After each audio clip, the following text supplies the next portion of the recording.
ખાંડના ભાવમાં શરૂઆતમાં 20% વધારો થાય છે, 1 મહિના પછી ભાવમાં 20% ઘટાડો થાય છે. તો ભાવમાં થતો ચોખ્ખો ફેરફાર એટલે કે નેટ ચેન્જ કેટલો છે એવું આપણને પૂછ્યું છે. એટલે કે પ્રોફિટ એન્ડ લોસની દ્રષ્ટિએ આપણે આ પ્રશ્ન ગણવાનો છે. બે રીતે આ પ્રશ્નને આપણે સોલ્યુશન લાવીશું, બંને શોર્ટકટ છે.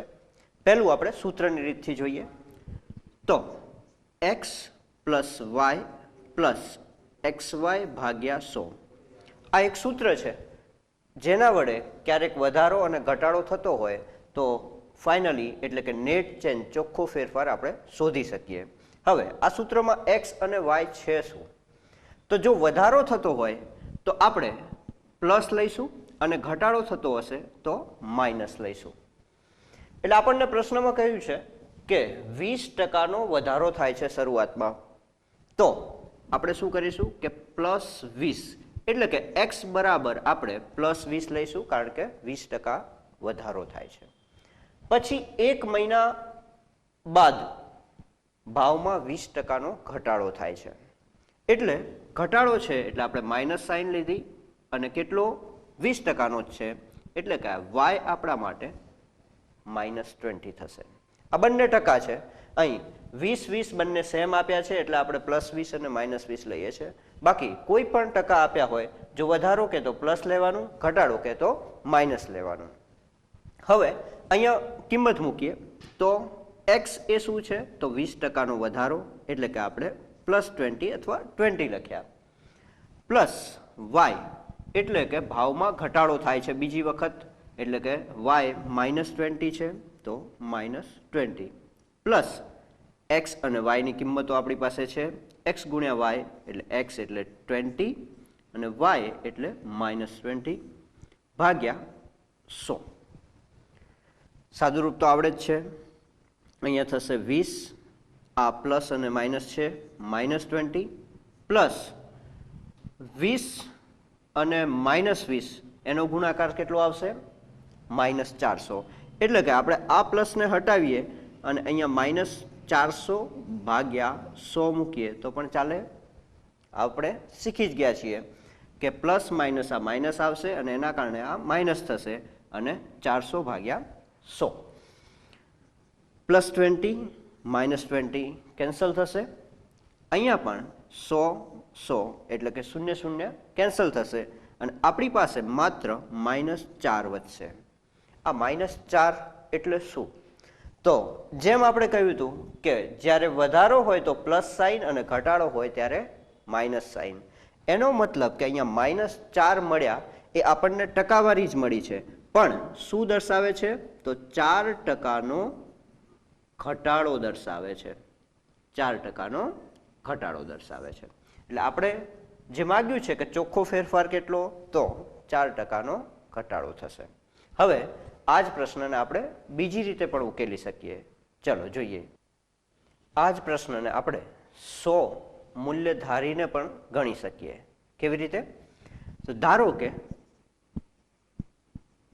ખાંડનો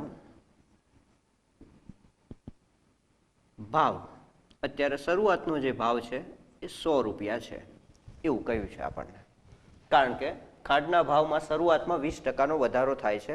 તો મૂળ ભાવ 100 રૂપિયા હોય તો શરૂઆતમાં જે વધારો થાય છે એ કેટલો થાય છે 20%નો.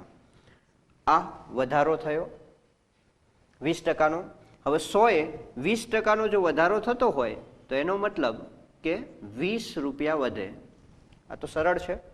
20%નો વધારો 100ના મૂલ્યમાં એટલે 100 પ્લસ 20 એટલે કે હવે આપણને જે નવો ભાવ છે એ કેટલો મળે 120 રૂપિયા. બરાબર? મૂળ ભાવ 100 રૂપિયા, શરૂઆતનો વધારો 20% કરીએ એટલે 120 રૂપિયા થયા. હવે 1 મહિના પછીની વાત છે. શું થાય છે? એ જ ભાવમાં 20%નો ઘટાડો થાય છે. એનો મતલબ કે હવે આપણે 120ની પ્રાઇસ રાખેલી છે એ 120 રૂપિયામાંથી એના 20%નો ઘટાડો થાય છે.